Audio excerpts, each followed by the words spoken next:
Hello, I'm back. This might be premature because my bar, I haven't had it completely machined yet. I tried cutting it the other day, and my tools are it melted the PVC and it didn't and it moved, and so I'm gonna have my machinist cut it right and also have him tap it. So, but I'm able to experiment a little bit with it, and this is an iron rod that I was building. Um, it's not silver or aluminum, and the one up here is actually stainless steel.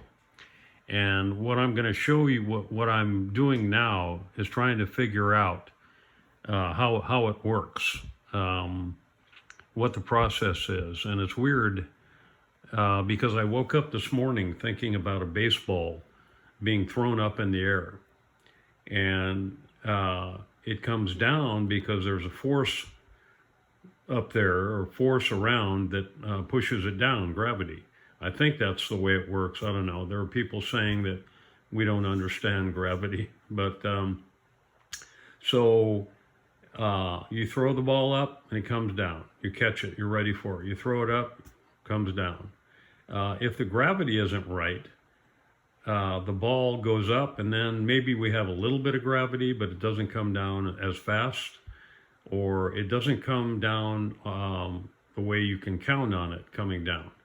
And so what I've been learning about this is the action inside, and there are so many good comments. And so one way to see what's happening is I'm still trying to figure out exactly how the magnets work. I've heard that they strengthen the flux, but I believe they also direct it. And the way I understand that it works is these coils right here are pairs. This is a pair, and these are pairs.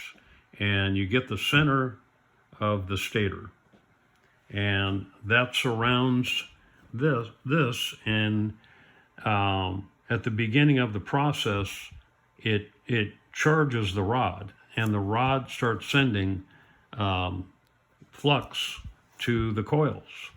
And the magnets, the north facing in is important because it's stronger. They say twice as strong as the South Pole, the way it's configured. And so the flux goes to the core, and the magnets direct, or they help direct the south. You've got to have that force going in both sides that keeps flux in the center of the rod, kind of like gravity, I guess. I don't know. And at the back you have the magnets, and what happens is it goes in, and the coils are there, or coils, whatever we're going to do. The magnets turn the flux into the coils, the coils are what create the current, and then that current goes back to the motor, and then the process begins again.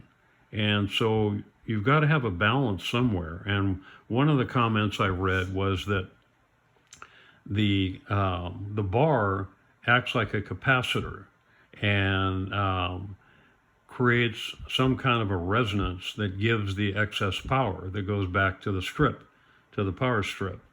And you can't count on all of this. You need to verify it, or let me verify, get confirmation, and then if there's something that has to be revised, we can revise it.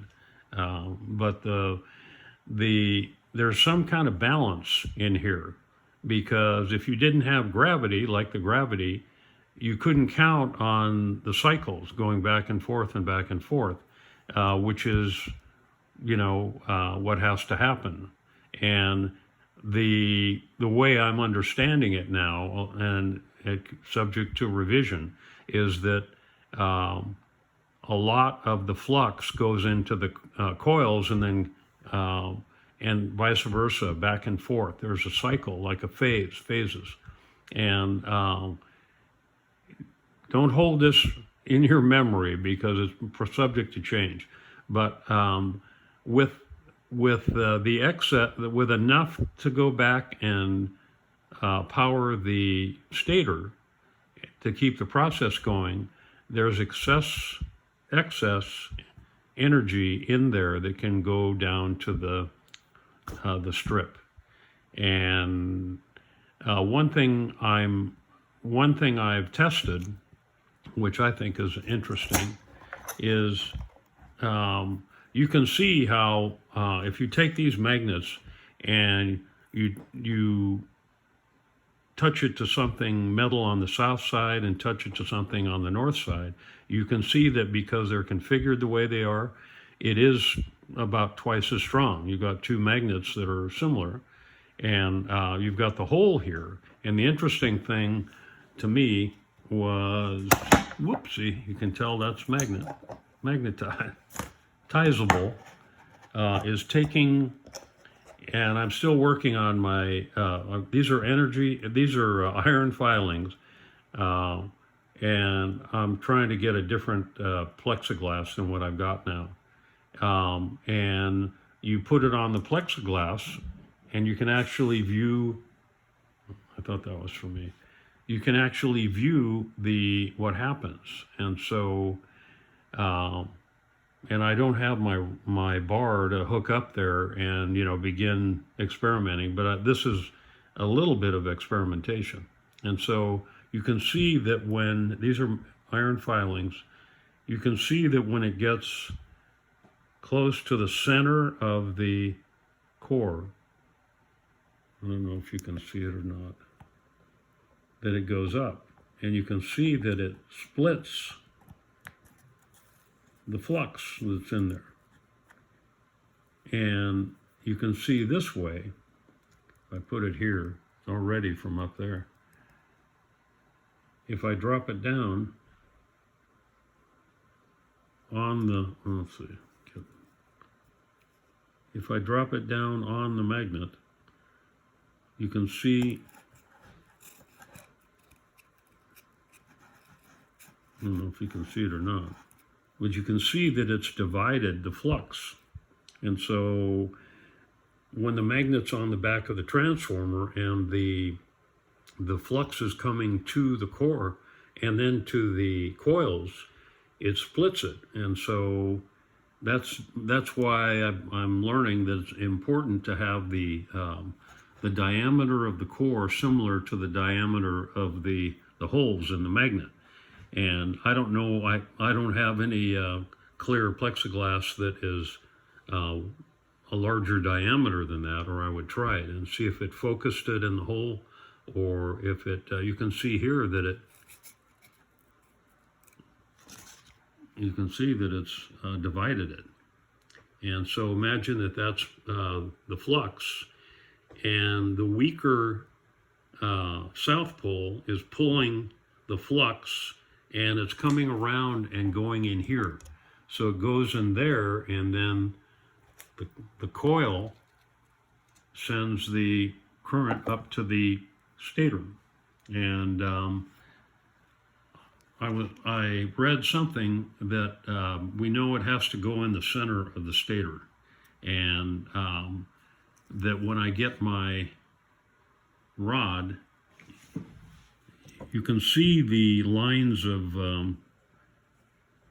you can see they're kind of lined up in the flux. Well, we don't really have well, we got flux on the other end, the other magnet. But when you get it all assembled, and the flux is going through because both magnets are attached, you should be able to see, from what I understand, that the magnet, the strong north facing in on both sides, is forcing the flux to the center of the rod, the bar. And so you can see how it's kind of lined up there already, even just with one magnet. But the other thing that I've noticed, that somebody else noticed it also, is that these stands are not made of the same material that the rod is going to be made of. it's going to be, so I'm going to change these to iron. And that's what this is. This is iron, pure iron. And I read that wrought iron is the purest that you can get. And I talked to a guy today, and I found a source for my iron. And I have some coming, and I'm going to have that machined. But there are a lot of little things to consider in this, I believe, to get it to work. And there's some other things too that I'm going to experiment with. But I think also that these, I'm going to try and have it manufactured, but I don't know why this process of connecting this is very difficult to get these level. And one thing that I understand is that this right here needs to be pointing at the intersection, or not the intersection, but where these coils on the outside, these pairs, are pointed. And so right here is where the two coils are, which was where the flux would come out. So the strongest flux, you'd probably have to tilt and they call these the ears of the transformer, towards that. And that, would be kind of like tuning. But the bar, evidently, it resonates. And now I don't know if all of these individual wires in there, the way I don't know if if that could cause damage to a rod, it being, or whether they have to be stabilized, or I'm not sure what,